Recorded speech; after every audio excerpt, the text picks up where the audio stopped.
Oi, gente. Nessa aula a gente vai começar a conversar um pouquinho sobre roteamento, que é uma das principais responsabilidades da camada de rede. Então, os componentes da rede que rodam nessa camada, eles têm essa decisão de, quando chega o pacote naquele componente, decidir em qual linha de transmissão conectada àquele equipamento que vai enviar aquele pacote. Tá?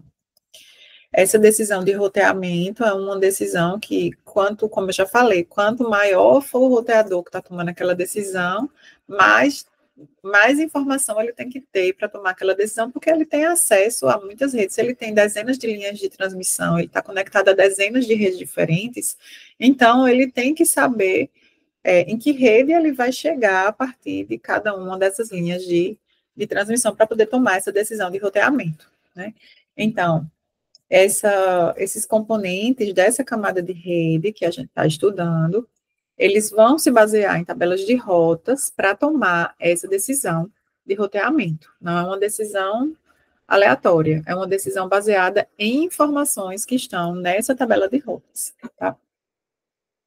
Então, na camada de rede, aquele datagrama que chega, né, ou aquele pacote para estabelecer a conexão do circuito virtual que chega, aquele componente da camada de rede tem que olhar quem é o destino daquela mensagem, daquele datagrama, para poder decidir em qual das linhas de saída que ele tem, de transmissão que ele pode transmitir, por qual dessas linhas esse pacote vai ser enviado. Todo roteador, no final das contas, ele tem pelo menos 2 linhas de transmissão, mas é comum que os roteadores tenham mais, que estejam conectados a mais redes, tá? Então, numa máquina como a nossa, a gente tem só uma linha de transmissão, né? Nosso enlace de rede, que está conectado em uma rede. Mas um roteador, ele sempre tem dois ou mais enlaces de rede conectados nele, e aí, daí, ele vai ter que tomar a decisão para qual dos dois ele vai, se tiver só 2, né? Enviar aquele pacote, quando chega um pacote que não é para o próprio roteador. Existe um algoritmo de roteamento, que esse algoritmo, existem muitos algoritmos de roteamento, a gente vai só pincelar aqui nesse curso um ou outro. O objetivo desse algoritmo é exatamente escrever a tabela de rotas, é definir a tabela de rotas dos equipamentos, tá? Existem as estruturas de dados que vão armazenar essas informações. Existe um componente que lê essa tabela para tomar a decisão de roteamento, tá? Então, nessa camada, existem pelo menos esses dois serviços rodando o tempo todo, tá? Quer dizer, tem um serviço que nem sempre roda, quando o roteamento não é dinâmico, mas eu vou falar já sobre isso. Tem um serviço que ele vai rodar com o objetivo de encaminhar os pacotes que chegam naquele equipamento por algumas de suas linhas de transmissão, ou seja, ele vai receber o pacote, vai olhar quem é o endereço de destino, vai ler a tabela de rotas dele e vai decidir, vou enviar pela linha de transmissão tal, esse pacote. Então, é a decisão de roteamento. Tá? Ele vai decidir, baseado na informação que tem na tabela de rotas, por qual das suas linhas de transmissão ele vai enviar aquele pacote. A gente chama isso de encaminhamento. E quando a gente está falando de roteadores que fazem parte de backbones, que a gente quer que eles sejam mais dinâmicos em lidar com falhas, essas tabelas de rotas, elas são atualizadas dinamicamente, automaticamente, a partir de um algoritmo de roteamento. Então, vai existir outro serviço que fica de olho, né, que fica conversando com os outros roteadores, fica de olho no estado da rede para identificar mudanças e modificar a tabela de rotas para que esse outro serviço aqui sempre tome as melhores decisões, porque a tabela de rotas está sempre atualizada de acordo com o estado daquela rede onde esse roteador está inserido, tá? Essa segunda parte, ela só vai existir quando a gente estiver falando de roteamento que a gente chama de adaptativo ou dinâmico, que é esse, que geralmente acontece nos roteadores que fazem parte de um backbone maior. Eu posso ter um roteador menorzinho, bem caseirinho, que só está ligado a 2 redes, e eu posso perfeitamente não usar nenhum algoritmo dinâmico de roteamento para atualizar as tabelas de rotas desse roteador. Posso fazer tudo estático. É possível, a gente vai falar já já. E eu também posso ter esse roteamento dinâmico, onde vão existir algoritmos de roteamento que vão operar das mais diversas formas, tá? Para poder atualizar da melhor forma, de forma automática, essas tabelas de rotas dos roteadores, ok? Então, o roteamento pode ser dinâmico e pode ser estático. O roteamento estático, ele é mais comum em roteadores muito pequenininhos ou nas nossas máquinas, né, de máquina cliente final, que só tem um enlace de rede. Em geral, pode ser a gente não vai falar de nenhum algoritmo de roteamento numa máquina dessa. Isso é mais para os roteadores que fazem parte dos backbones, roteadores que estão conectados a mais enlaces de rede e a mais redes, tá? Então, só para a gente ver um exemplo, né? Eu tenho aqui um PC que eu chamei de A, um PC que eu chamei de B, eu tenho esse roteador A, roteador B e roteador C. Esse roteador A, ele tem dois enlaces de rede. Ele conecta duas redes diferentes. A rede 192.168.2, ó, que está aqui. Aqui, obviamente, eu posso ter um switch com um monte de outras máquinas, tá, gente? Dessa mesma rede, 192.168.2, ponto, alguma coisa, que aí vai ser os endereços. Estou já falando de endereço IP, porque eu acho que isso é muito comum para todo mundo, né? Todo mundo já viu esse endereço, já que a gente lida muito na internet. Tem o roteador A aqui, e na outra linha de transmissão, ele está conectado a essa rede 10.2, né, que está conectado a esse outro roteador. Obviamente, também posso ter aqui um switch conectado com outras máquinas, tá? Só não está desenhado. Esse roteador B, ele tem 3 linhas de transmissão, né? Então, ele tem uma linha de transmissão que se conecta a esse roteador C, tem uma linha de transmissão que se conecta a essa rede 192.168.1, né? Onde está o PC, esse PC aqui, B, o computador B. E esse roteador C é um roteador que está conectado a é um roteador de borda dessa rede aqui, que está conectado a algum roteador na internet, tá? Então, por exemplo, a gente poderia ter aqui nesse roteador A uma tabela de rotas parecida com essa. Se você quer enviar para a rede 192.168.2, envie por essa interface aqui, ó, 192.168.2.1. Se você quer enviar para essa rede 10.2, qualquer equipamento nessa rede, envie por essa 10.2.0.2, por essa linha de transmissão. E se não é nenhum desses destinos, envie para o roteador A, né? Que é esse aqui. Aliás, para o roteador B, que é esse aqui. Eu estou falando do A, né? Então, eu vou enviar para o roteador B. Aqui eu botei 2, aqui eu botei 1. Tem que ser os dois aqui, deixa eu corrigir logo. Ou os 2, ou os 2, 1, isso é só um exemplo, tá? Depende da estrutura de dados que tiver em uso aí. Então, isso é uma tabela de rotas que pode ser desse roteador A. Muito parecido vai ser aqui no roteador B. Se eu quiser enviar mensagem para a rede 192.168.2, envie por esse enlace aqui, 10.2.0.1.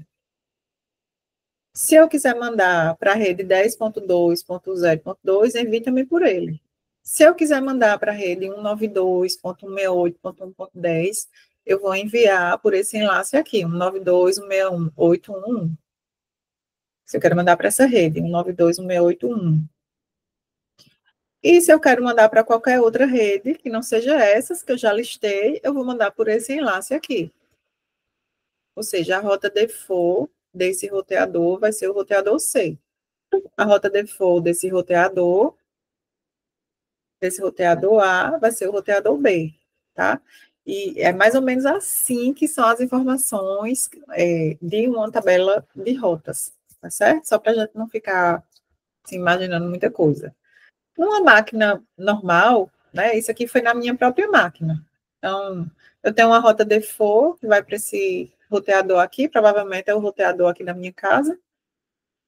Se eu quiser mandar dados para mim mesma, né? Esse endereço 127 ponto qualquer coisa, é para a própria máquina, né? O loopback. Então, eu vou mandar na minha interface de loopback, uma interface virtual para mim mesma.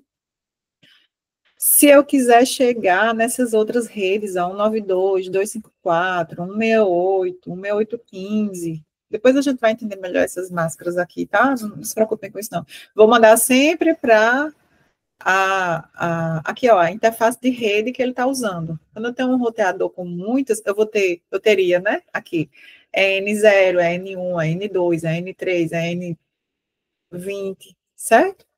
E aí, para cada destino, ele iria dizer por qual interface de rede que aquele pacote tem que ser encaminhado, e se não tiver nada que case, ele vai mandar para a rota default, certo? É mais ou menos assim, uma tabela de rotas.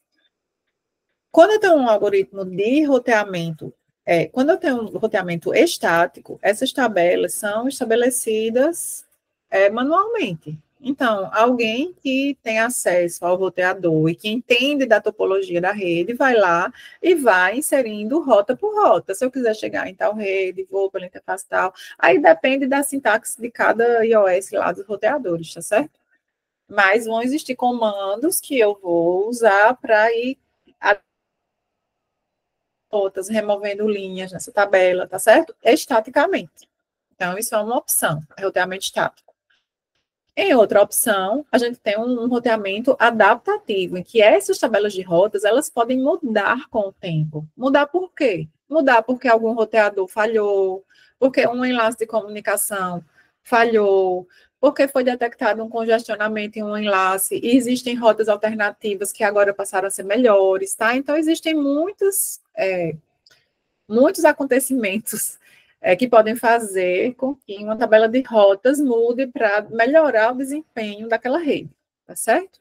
Então, os algoritmos de roteamento adaptativos, eles vão, de alguma forma, monitorar o desempenho da rede próxima ali, vai conversar com os roteadores vizinhos, vai fazer testes para monitorar esse desempenho e vai identificar mudanças no estado dessa rede, na topologia, quando algum enlace falha, algum roteador falha, tá certo? Mudanças no tráfego, quando de repente um enlace que era o meu predileto, de repente ele agora está congestionado. Então, os algoritmos de roteamento, eles ficam monitorando a rede para poder tomar decisões novas e modificar as tabelas de rotas para que novas decisões melhores sejam tomadas, dado que o estado da rede mudou. Então, eles vão modificar as tabelas de rotas para que, depois da modificação, por exemplo, aquele enlace congestionado não seja mais o favorito, para que aquela rota, daquele roteador que eu sei que está em falha, ou está com falha de desempenho, por exemplo, eu não vou mais usar aquilo ali, eu vou usar uma rota alternativa. Claro que isso só pode acontecer quando a gente tem uma situação em que eu tenho rotas alternativas, né? Se eu tenho um roteador em linha ligado com o outro, eu não tenho uma margem, né, para modificar as minhas decisões de roteamento e impedir que os pacotes percorram por áreas que não estão com bom desempenho, tá? Então, os algoritmos de roteamento adaptativo são vários, eles geralmente rodam nos backbones dos sistemas autônomos, que são onde estão os roteadores com o maior número de interconexões, tá certo? Aí os exemplos que podem acontecer, que vão causar que esse algoritmo possa modificar uma tabela de rotas, atualizar uma tabela de rotas, né? Então, o roteador falha. Nesse caso aqui, os outros roteadores devem perceber e começar a enviar os dados por caminhos alternativos, ou se um enlace que começa a ficar congestionado, ou se um enlace que falha. Então, tudo isso, esses algoritmos de roteamento monitoram o estado da rede para identificar essas mudanças de estado e, a partir daí, modificar a tabela de rotas para que a gente evite essas áreas de congestionamento ou de falhas, certo? Os algoritmos adaptativos são muitos, a gente vai estudar assim, não se preocupem, a gente não vai ficar precisando estudar algoritmos aqui, é só entender mais ou menos do que se trata, tá certo? Basicamente, como eu falei, a gente vai ter os roteadores que agora vão ter um protocolo para conversar entre si, conseguir descobrir coisas sobre a rede, sobre o estado da rede, tá certo? Então, vai mudar de algoritmo para algoritmo. Eu sou um roteador onde roda, onde vai ocorrer o roteamento adaptativo. Então, esse roteador, através de um protocolo de comunicação, né, ele vai conversar com os outros roteadores. Que outros roteadores? Só os vizinhos que estão diretamente conectados, ou com outros. Enfim, isso vai mudar de algoritmo para algoritmo, tá certo? Quando é que eles vão alterar essas rotas? De tempos em tempos, tem um timeout que ele vai olhar agora o que foi monitorado e alterar, ou ele fica sempre adormecido e quando o monitor percebe que algo mudou, acorda esse algoritmo para ele decidir sobre uma nova tabela de rotas, tá? Então, as coisas podem mudar de um algoritmo para o outro de roteamento. Qual é a métrica que eu vou usar para otimizar esse roteamento? Eu quero diminuir a distância física que os dados vão percorrer, ou eu quero diminuir a latência, o tempo que leva para o dado chegar lá, ou eu quero aumentar a vazão da minha rede.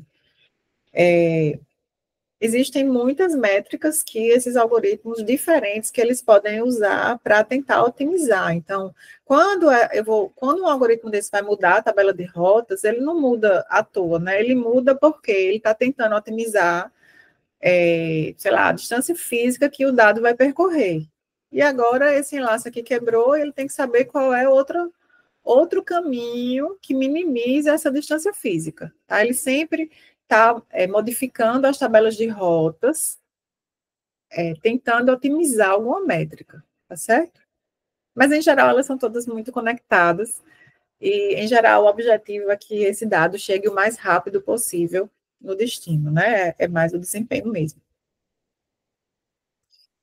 E aí, a gente vai, a partir da próxima aula, começar a conversar um pouco mais sobre esses algoritmos, né? A gente vai falar só sobre uns 3 dele, e assim, superficialmente, só para a gente entender mais ou menos como que são esses algoritmos, tá certo? Então, até a próxima aula.